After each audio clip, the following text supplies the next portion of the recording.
Fala pessoal, beleza? Pessoal, eu quero estar falando hoje aqui com vocês sobre o informativo 884 do Superior Tribunal de Justiça, que são aquelas decisões mais importantes, né, da nossa Corte Cidadã sobre o tema direito penal e direito processual penal.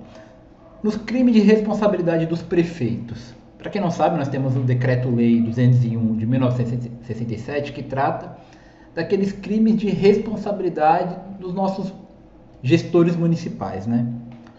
Vamos imaginar a seguinte situação, que fulano ele foi condenado à pena privativa de liberdade. E, além da pena privativa de liberdade, nós temos a pena da inabilitação para o exercício do mandato eletivo. Seria pode dizer assim, uma consequência dessa pena, né? Uma pena acessória. Pois bem, vamos imaginar que ocorreu a prescrição. Ele foi condenado a pena ali de meses de detenção, ou seja, pena inferior a 1 ano, o prazo prescricional vai ser de 3 anos. Vamos imaginar a seguinte situação: entre a data do fato e o recebimento da denúncia ocorreu um lapso temporal de 5 anos. 5 anos foi o lapso temporal. O juiz, além de decretar a privativa de liberdade, né, condená-lo na sentença, essa pena de meses de detenção, ele declarou que também o prefeito estaria inabilitado pelo prazo de 5 anos para o exercício do mandato eletivo. Ou seja, 5 anos. Pois bem, como ocorreu a prescrição? Porque a prescrição foi 3 e demorou 5 anos para receber a denúncia, ocorreu a prescrição da pretensão punitiva na sua modalidade abstrata. Nesse caso aí, pessoal, ocorreu também a prescrição da perda do cargo público. O STJ ele tinha um entendimento que, se ocorresse a prescrição da pena privativa de liberdade, ocorreria de igual forma a prescrição também da inabilitação para o cargo público. Porém, o STF ele pacificou essa questão falando que são penas distintas. Ou seja, não necessariamente se ocorrer a prescrição da pena privativa de liberdade, ocorrerá a da inabilitação para o exercício do mandato eletivo, porque são penas diversas.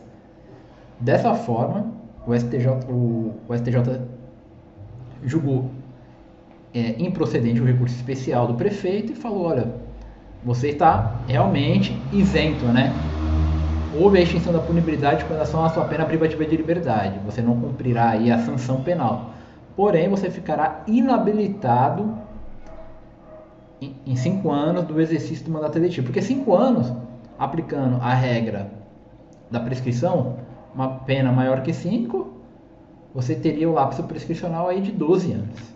Dessa forma, não ocorreu o prazo prescricional, tá, pessoal? Então, foi essa aí a ratio decidendi, né, o raciocínio do STJ. Continuando aqui, pessoal, agora crimes de trânsito. Vamos imaginar a seguinte situação: você está dirigindo ali o veículo com a capacidade psicomotora alterada. Além da sua capacidade psicomotora alterada, você ocasiona um acidente. Você atropela um pedestre que está passando na faixa de pedestres, acarretando ali lesões corporais de natureza leve. Pessoal, o guarda que te autuou, ele não fez aquele laudo de constatação pode dizer assim, que você estava embriagado. Você não foi submetido ao bafômetro, ao exame, né? Ali, como é que fala aquele exame? Etilômetro, ao etilômetro. Nem exame de sangue, enfim. Não foi constatado ali. E aí o juiz, você é denunciado por esses 2 crimes, e o juiz ele rejeita a denúncia pelo crime de dirigir embriagado, né? Constatado alteração de capacidade psicomotora em razão da embriaguez ao volante. Ele rejeita, o Ministério Público recorre. Mas por que o juiz rejeitou? Porque ele falou que não foi elaborado esse auto administrativo. Como não foi elaborado o auto administrativo, não haveria prova da materialidade do crime em relação ao crime de dirigir embriagado. É um crime de perigo abstrato, significa o quê? Que não necessita do efetivo resultado, do dano, como o crime de lesão corporal, que resultou o dano no pedestre. Nesse caso aí, houve a reforma da decisão do juiz e o STJ decidiu pelo recebimento da denúncia. tá? Porque também o TJ, o Tribunal de Justiça, manteve a decisão do juiz pelo não recebimento. E o Ministério Público entrou com recurso especial e essa decisão foi reformada. Ou seja, e a decisão do STJ já vale como o próprio recebimento, tá, pessoal? Não precisa o juiz dar uma outra decisão. A própria decisão do STJ já valerá com o recebimento da denúncia. Tá ok? Então vamos continuar aqui. A próxima decisão vai ser sobre Lei Maria da Penha. Para quem não sabe, na Lei Maria da Penha nós temos ali a agravante no artigo 61, inciso 2, a linha F do Código Penal, que trata da violência contra a mulher. Tá? E no artigo 129, parágrafo 9º, nós temos a qualificadora, ou seja, a lesão corporal qualificada quando ocorre o seguinte sentido, ocorre a seguinte situação. Você comete uma lesão corporal contra um ascendente, um descendente, um cônjuge, valentes das relações domésticas, de coabitação e hospitalidade. É a qualificadora do parágrafo 9º. Essa qualificadora do parágrafo 9º, o STJ entende que ela é perfeitamente cumulável, ou seja, você pode juntar essa agravante do artigo 61 com essa qualificadora do parágrafo 13º do parágrafo 9º do Código Penal. É possível essa cumulação. Porém, não é possível a acumulação dessa agravante com a lesão corporal qualificada pelo parágrafo 13º. Por quê? Como eu disse, essa agravante é quando a lesão corporal, a conduta ilícita, ela é praticada contra uma mulher. No parágrafo 13º, ele já é qualificado em razão de uma violência de gênero ou contra a mulher. Dessa forma, você acumular essa agravante do artigo 61 com a qualificadora do parágrafo 13º, é nítido um bis in idem. Você está punindo a pessoa duplamente pelo mesmo fato. O que não é o caso do parágrafo 9º. O STJ falou, não, no parágrafo 9º pode acumular. Porque ali a violência é contra descendente, ascendente, cônjuge, irmão, valentes de abuso de autoridade, né, hospitalidade, convivência doméstica. Não é uma violência específica contra a mulher. Dessa forma, no parágrafo 9º é perfeitamente cumulável. O que não ocorre, né, no parágrafo 13º, que ali já o legislador ele já inseriu. Tá? Então a gente tem que ficar atento aí para ver se nossos clientes aí, agora falando da defesa, né, estão sendo condenados de forma exagerada, de forma ilegal, porque o STJ já pacificou esse entendimento, viu, pessoal? Tá? Então a gente tem que ficar esperto aí nessas questões aí envolvendo a Lei Maria da Penha. Pessoal, vamos continuar aqui. O próximo entendimento que eu quero falar com vocês é sobre competência, direito processual penal. Vamos imaginar a seguinte situação: Tribunal do Júri e Justiça Militar. Fulano, policial militar ou um soldado do exército, da ativa, ele comete um crime doloso contra a vida, contra Ciclana, policial militar ou uma soldada também, ativa, no âmbito de uma repartição de um policial, ou seja, no âmbito aí de um comando, de uma guarnição, enfim. Esse crime doloso contra a vida, e aliás, inclusive os crimes conexos, ou seja, se ele cometeu uma fraude processual para esconder aquele homicídio, se ele furtou a arma, que ele cometeu o crime, a arma que era inclusive da companheira. Nesse caso aí, quem vai julgar esse crime? Vai ser a Justiça Militar ou vai ser o Tribunal do Júri? O STJ, nesse conflito de competência, ele decidiu que quem julgará essa questão será o Tribunal do Júri. Porque o homicídio, a razão, o motivo, não foi porque a pessoa era militar, mas foi uma violência de gênero contra a mulher. Ele matou a companheira por motivação de gênero, ciúmes, enfim, posse em cima da mulher, em face da mulher, qualquer motivação que não esteja relacionada ao exercício militar. Por mais que ele seja militar, ela seja militar e o local do crime tenha sido num ambiente militar, a competência não é da Justiça Militar, tá, pessoal? Então a competência aí vai ser do Tribunal do Júri, é competência absoluta. E a competência da Justiça Militar ela é também absoluta. Porém, nesse caso, a Justiça Militar ela só será competente para julgar os crimes conexos. Por exemplo, se houve fraude processual, para acobertar, né, para ludibriar, ou seja, para ter um fim pretendido no resultado do processo. Aí sim a Justiça Militar da União será competente, tá? Se for o Exército, no caso, e a estadual, né, se for aqui no estado de São Paulo. Beleza? Então a gente tem que ficar muito atento nessa questão aí da competência do Tribunal do Júri, que é a Justiça Estadual, né, e o TJ Militar. Tribunal de Justiça Militar, o TJM, tá? Tribunal de Justiça Militar ou Tribunal da União também, né? Que seria o Superior Tribunal Militar, né? Só agora, esse julgado aqui achei muito interessante, que é o tema de provas, né? Também sobre processo penal, porém aqui relacionado à elaboração da prova, né? A prova é uma reconstrução de um fato.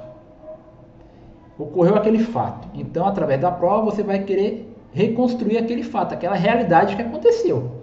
Prova é isso.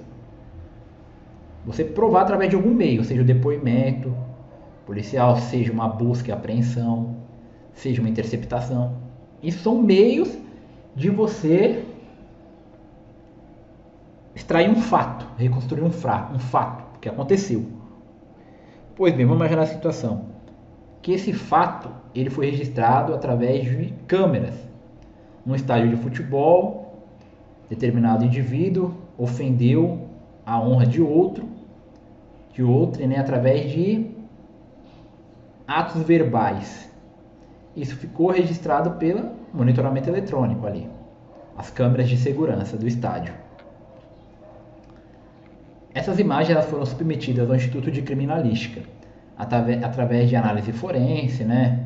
Enfim, os métodos lá indicados para que ocorresse, né, a análise da prova, do fato, aliás, né? E o Instituto Oficial de Criminalística concluiu ali que não houve o pronunciamento de palavras injuriosas, de teor racial, ou seja, chamando a pessoa de macaco, enfim. Não houve, concluiu que não houve. A autoridade policial, insatisfeita com isso, submeteu esse mesmo áudio, esse mesmo vídeo, a uma IA, uma inteligência artificial generativa, seja o Gemini, o Perplexity, enfim, qualquer uma delas. Para quem não sabe, né, essas inteligências artificiais elas operam através de uma linguagem que chama LLM, né? Ou seja, é uma linguagem de texto, ou seja, eles extraem as suas interpretações, ou seja, as suas análises em uma linguagem de texto, não de áudio. Quando você dá uma linguagem de áudio para a inteligência artificial, ela tem que converter para texto e aí assim ela vai analisar o que você deu para ela. Ou seja, ao você submeter um vídeo para a IA, ela vai converter aquilo em texto e assim ela vai dar a sua conclusão. E a IA deu a conclusão de que sim, houve a ofensa. Ela falou, foi chamado aqui de macaco sim. E com base nisso, o Ministério Público ofereceu a denúncia e o juiz recebeu. A defesa, ela impetrou um habeas corpus, falando que não, essa prova não é ilícita. Não quer dizer que a prova é ilícita, mas essa prova é inidônea. Ela não tem o grau de confiabilidade mínima. A IA, ela pode alucinar. A IA, ela funciona através de o quê? De extração de dados probabilísticos. Ou seja, no banco de dados, né, que são os data centers, existe um monte de informações lá. É como se você jogasse um monte de informações lá e a IA, através do seu repertório, através da sua contextualização, ela vai extrair informações ali e a informação que você deu, ela vai fazer um cruzamento de dados e vai tentar extrair uma análise para você. Então, não é uma análise que é confiável. Como é que ela fez isso? Como é que você controla isso epistemologicamente, de forma racional? O STJ falou que isso não era possível. Ao passo que na análise forense é possível contestar o que foi feito ali pelos peritos. Porque é uma análise científica, método científico. O que não ocorre com a análise da IA. O que foi dito pelo STJ. Então, é o mesmo raciocínio que se aplica, por exemplo, à carta psicografada, em que você também não consegue analisar o grau de confiabilidade do médium. Não uma prova ilícita, mas uma prova inidônea, que ela não tem um grau de fiabilidade mínima para um processo penal. Dessa forma, o STJ falou que o relatório ele era inidôneo, ou seja, ele não tinha uma justa causa fundada para o recebimento da denúncia, e a denúncia ela deveria ser rejeitada. E a ação penal, se não houvesse outros elementos, trancada. Por falta do quê? De materialidade. Tá, pessoal? Então achei muito interessante aí esse julgado do STJ. E o penúltimo é tão debatido e hoje está pacificado, tá, no STJ, que a fuga. Você está ali numa biqueira traficando drogas. E aí você avista uma viatura policial e você corre para dentro de uma residência. O STJ, seguindo, né, se curvando ao entendimento do STF, falou que isso caracteriza uma fundada suspeita e a polícia sim pode invadir sua residência, tá? Então, isso é uma justa causa para que a polícia invada. Você correu para dentro da sua casa ao avistar uma viatura policial, isso é uma justa causa, uma fundada razão para que a polícia invada o seu domicílio. Porque ali pode estar gerando uma situação de flagrante delito. Você ter armas, você ter drogas, você já está cometendo um crime na sua modalidade permanente, que é ter em depósito, guardar. Portanto, além daquelas causas, né, de flagrante delito, desastre, prestar socorro, que a polícia ela pode invadir a sua casa, inclusive durante a noite, durante o dia o flagrante delito, ele se justifica por isso. Tá? Você correr para dentro da sua residência. E por fim, pessoal, o último julgado que eu quero estar dando aqui vazão com o público é referente às remissões. Você está cumprindo lá a sua pena privativa de liberdade, você fez o Enem, você passou no Enem, você conseguiu lá, seja os 100 dias do Enem, seja de forma proporcional. E você também, além do Enem, você fez o Enseja, né, para a conclusão do ensino fundamental e médio, para aqueles que não concluíram durante o ensino regular, né? Pois bem, nesse caso aí, você conseguiu lá suas remissões, e aí você depois faz o Enem de novo, agora você quer fazer uma outra faculdade, outro curso técnico, e aí você quer de novo as remissões pelo Enem, é possível? 2 vezes pelo Enem? O STJ falou que não, não é possível, porque você estaria sendo beneficiado duplamente pelo mesmo fato. Então você pode ter uma remissão só por um Enem, uma remissão só por um Enseja, mas não 2 remissões pelo Enem. Tá, pessoal, o vídeo de hoje foi esse, espero que vocês tenham gostado. Qualquer dúvida, meu contato está na descrição, podem me chamar. Vamos fazer parcerias. Meus produtos também estão na descrição. Então é isso aí, pessoal, o vídeo de hoje foi esse, espero que tenham gostado.